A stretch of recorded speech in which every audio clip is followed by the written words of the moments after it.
Hello guys, this is Enrique. I'm gonna give you a solution in how to install the Flex-A-Lite fan part number 295 on a Trailblazer 2003. I'm not gonna go over all the details from 100. I'm just gonna give you a quick solution how to install it quickly. Alright? I'm just gonna tell you what I did. If you wanna see how I install a Flex-A-Lite fan, look at another video. So I'm just gonna show you for the Trailblazers, because since I couldn't find no videos for the Trailblazer, I'm just gonna give you a solution for a Trailblazer. All right, this is what I did. Okay, when you buy part number 295 from Flex-A-Lite, this is what you're gonna do. You put these brackets on the hole for the radiator, like to put this screw. It doesn't. It's all the way over here. I had to drill a hole to put this, so it can go through where you can screw it. Same thing for this one, but I had to cut this for the radiator upper hose because it was obstructing. Same procedure. That's what I did. I had to drill a hole in this bracket so I can put this screw. All right. Like I said, I'm just gonna give you a quick solution in how to install it quickly.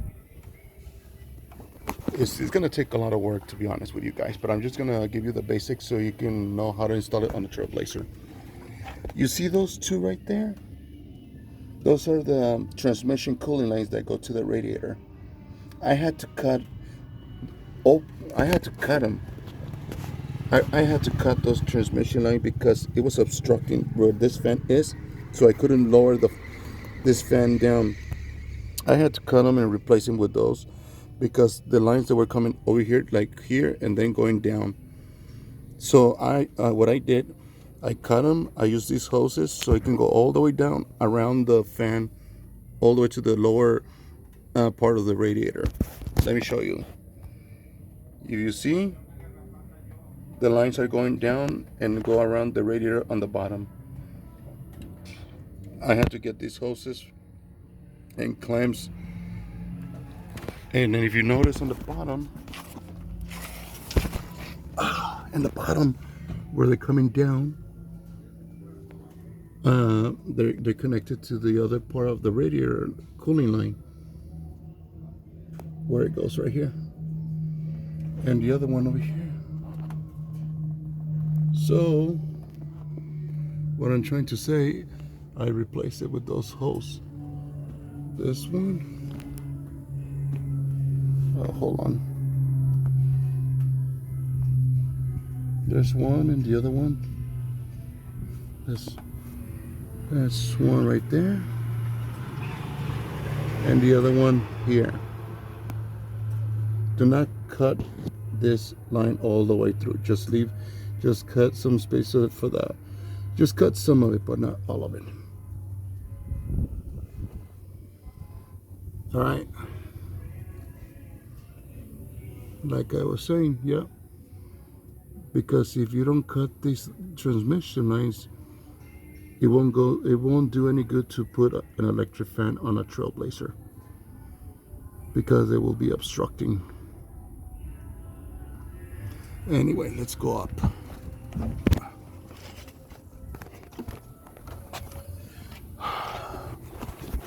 The wiring, just like any other videos, the wiring is the same. This one is the temperature. It's hooked up. It's hooked up to the radiator. If you notice, right there's the radiator, and there's the pin that goes through the fins of the radiator. I put it here because it's next to the radiator upper hose, since this is where the hot water comes and the cooling water is in the bottom.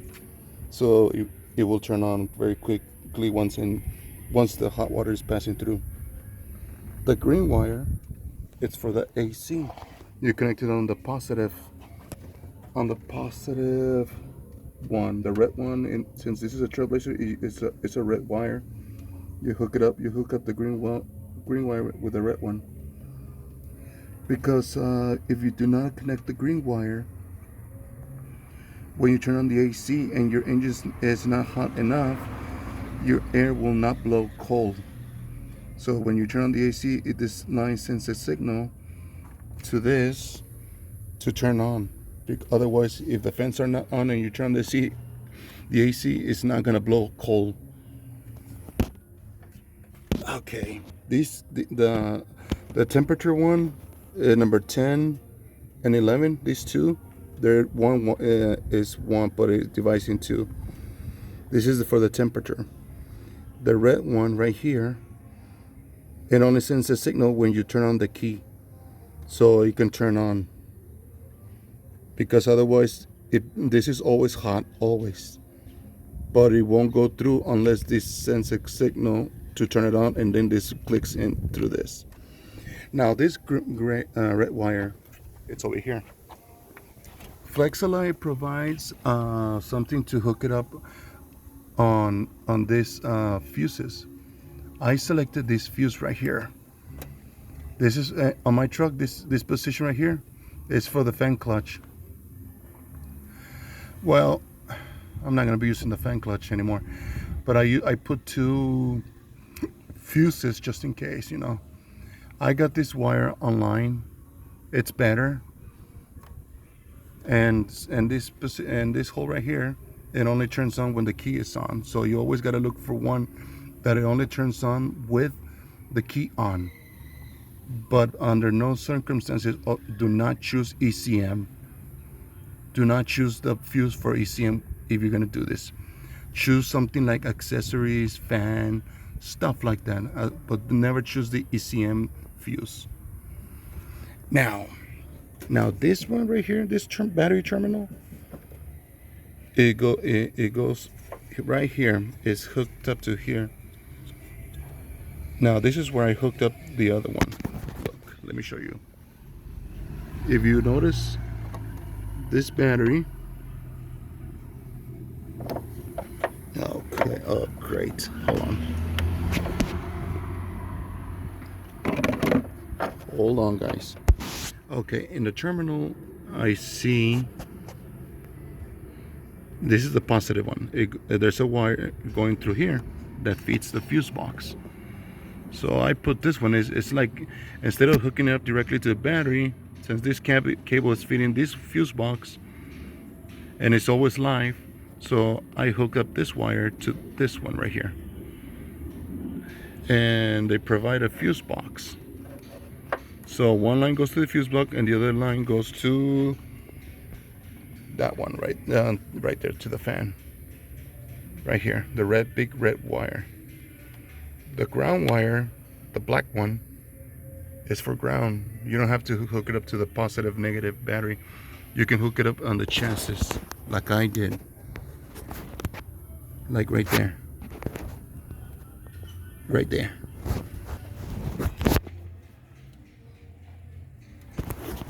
And that'll be all, guys. I mean, I just wanted to give you a quick solution how to do this. Okay. All right. Just pay attention to what I did, guys. That's the only modifications you're gonna do on a Flex-A-Lite fan 295. That's the part number for Trailblazer. This is the only modification you're gonna do. The brackets. That's all. This one right here. Cut it for the upper hose, and cut the cooling lines for the transmission. Replace them with hoses. Just a little bit, not all of them. Enough just for put this fan down like I showed you earlier.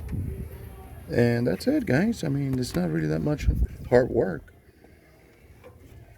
And if you want to see a video how to install a Flex-A-Lite fan, just look at other videos. Just follow those steps. In this video, I'm only showing you the modification I did for a Trailblazer exclusively. All right. And again, the positive of this battery, the cable goes to this one.